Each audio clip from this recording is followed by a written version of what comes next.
Bon, vous avez compris, hein, c'était un petit appel, c'est bientôt son anniversaire. Et elle aime beaucoup les cadeaux. Est-ce que vous en faites, vous, des cadeaux? Oui, oui, je fais des cadeaux. Ça va Et il est très drôle, bien. il est sympa le reportage, c'est bien parce que c'est...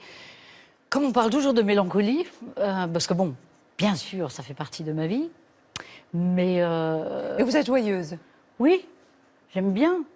Et je suis plutôt, comme je le disais dans le reportage, fille que femme fatale dans la vie. Vous avez beaucoup d'amis? Beau- Non, Moi, j'ai l'impression que vous êtes solitaire. je suis solitaire, oui, parce que c'est un métier qui veut, c'est le métier qui veut ça, déjà. On a besoin de ces moments de solitude, parce qu'on est quand même toujours beaucoup entouré, et pas forcément toujours des gens, peut-être, qui vous disent des belles choses en face, mais qui, dès que vous avez le dos tourné, donc bon, ça, c'est des choses qu'on apprend, euh, mais après, la solitude, je crois que je l'ai aussi, je l'ai aussi voulu, je l'ai aussi Choisie. choisi. Mm. Et ça, c'est un peu différent maintenant. Mais votre travail, votre métier d'artiste est incompatible, selon vous, avec une vie de couple? Difficile de répondre à cette question parce que je pense que le problème de base n'était pas forcément ma passion et mon métier. Je pense que c'était plus moi, avec mon vécu, avec le regard que j'avais sur moi. Vous auriez aimé avoir une famille de 7 enfants, comme vos parents? Ah, 7, non. Non. Donner l'amour à 7, oui. Après, pour moi, une famille, c'était aussi, l'exemple, c'était maman. Donc elle était très présente, et, en tout cas au début. Donc est-ce que j'avais ce temps? Non. Puis après, je regrette pas. Je regrette pas aujourd'hui. Maintenant, Mais vous avez fait des sacrifices. j'ai fait des sacrifices, mais encore une fois, c'était un choix. Est-ce que c'était par rapport à mon métier ou est-ce que c'était juste parce que c'était pas les bonnes personnes, parce que c'était pas le bon moment, parce que j'avais peur de ça. Et, mais je pense qu'on peut avoir une vie de couple et une vie de famille.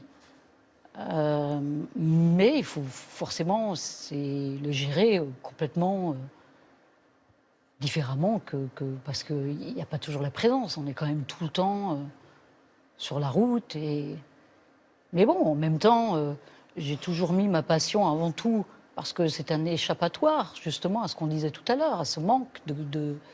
Et aujourd'hui, ça reste ma priorité parce que c'est ma passion, c'est mon métier. Mais Vous pourriez l'arrêter? arrêter, non. Arrêter, non. Pourtant, je me suis posé la question, hein. Mais j'avais très vite la réponse. J'aime ça. Donc non. Patricia Cass, c'est tout bête, hein. Alors C'est tout bête, mais quoi? c'est important. Bon, Oui, mais c'est un manque quoi, d'inspiration ou c'est ou une affirmation de soi? Je suis Patricia Cass. ni l'un ni l'autre. Parce qu'au début, j'avais des idées.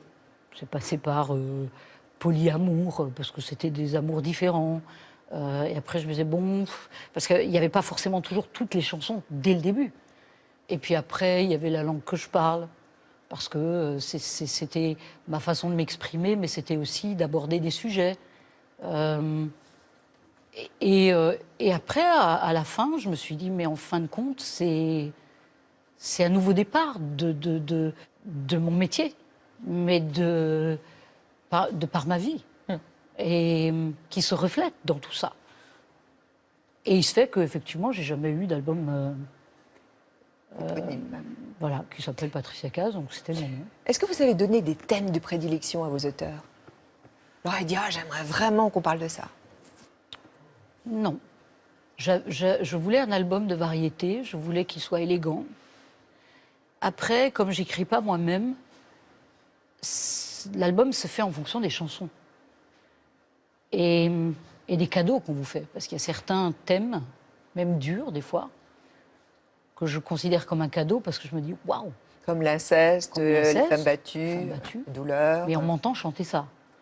Donc il doit y avoir quelque chose qui fait qu'il y a une espèce de vérité. Enfin, à l'époque, je voudrais la connaître. Ça signifie en fait ça que les auteurs vous imaginent plus graves que légères. Oui, mais c'est une qualité. Moi, je le prends comme une qualité. Parce que les émotions, après, peu importe où, où je vais me servir, de quelle partie de ma vie je vais mettre dans ces chansons, parce que c'est pas de l'autobiographique. Mais pour moi, voilà, c'est des sujets graves, et de me dire, tiens, elle est capable de chanter ça, bah, moi je dis c'est un cadeau. Donc après, faut vouloir le faire. Mais quand j'entends une chanson comme ça, à la première écoute, je dis c'est sur mon album. Je ne me pose pas la question. Je l'aurais peut-être pas fait, hein, il y a 4-5 ans, justement. Mais là, il n'y avait pas de barrière, il n'y avait rien. C'est tout simplement un thème qui est là, qui existe, qui quand j'ai écouté le texte, je me disais waouh, tu vas voir un film, il te touche pas, c'est pareil.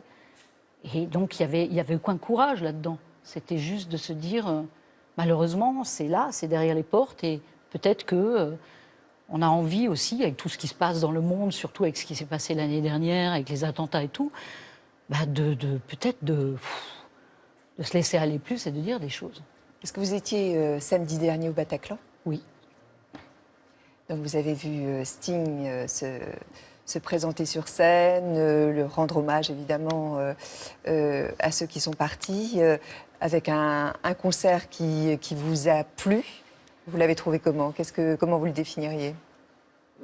En fait, j'y suis allée. Il y a bien sûr cette espèce de peur du ressenti qu'on peut avoir.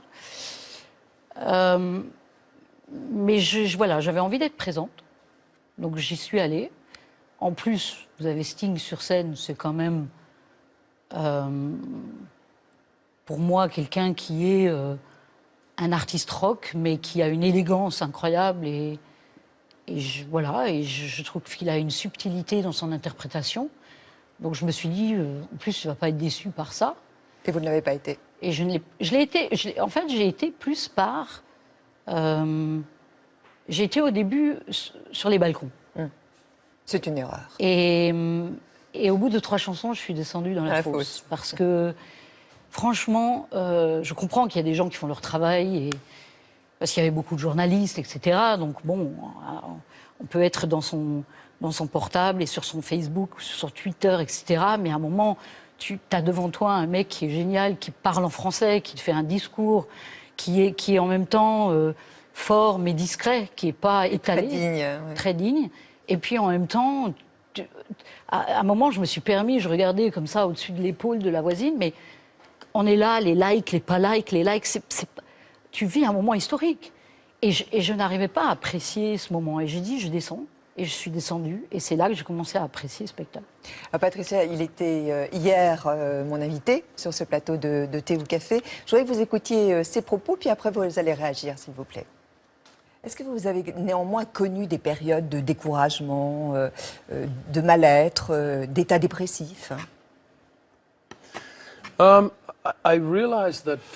je me suis rendu compte que le succès et le bonheur ne sont pas la même chose. C'est une excellente leçon à apprendre. Je voulais réussir, mais quand je réussissais le plus, j'étais le moins satisfait. Je me disputais avec le groupe, avec ma première épouse, donc j'étais pas à l'aise. Il fallait que je trouve des solutions, que j'y remédie. J'ai démarré seul et je me sentais beaucoup mieux. Succès et bonheur ne vont pas de pair. Qu'est-ce que vous en pensez? Oh, ça fait plaisir de voir que des artistes aussi importants pensent un peu... Voilà, c'est la même chose. C'est vrai que c'est pas évident.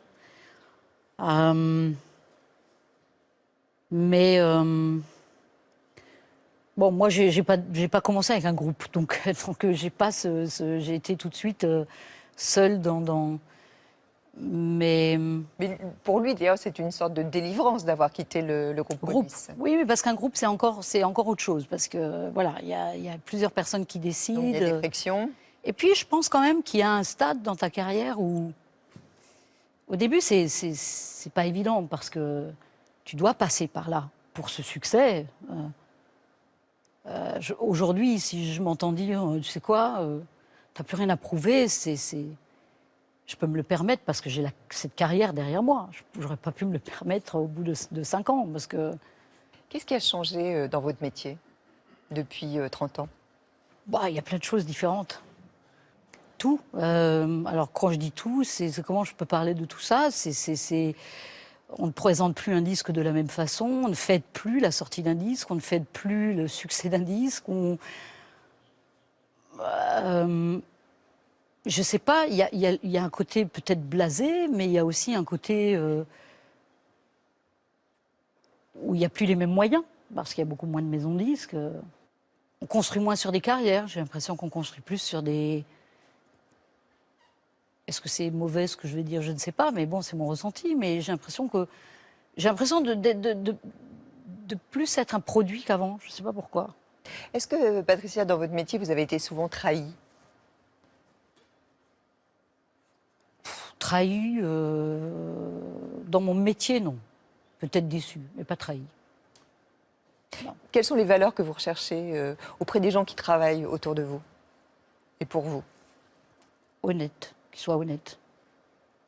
Avoir confiance en eux. Avoir confiance, voilà, être là à 100%, parce que s'ils n'ont plus envie, ils ne m'aident pas. Donc c'est pas un amour, à ce moment-là, ils te donnent qu'une partie d'eux. Je crois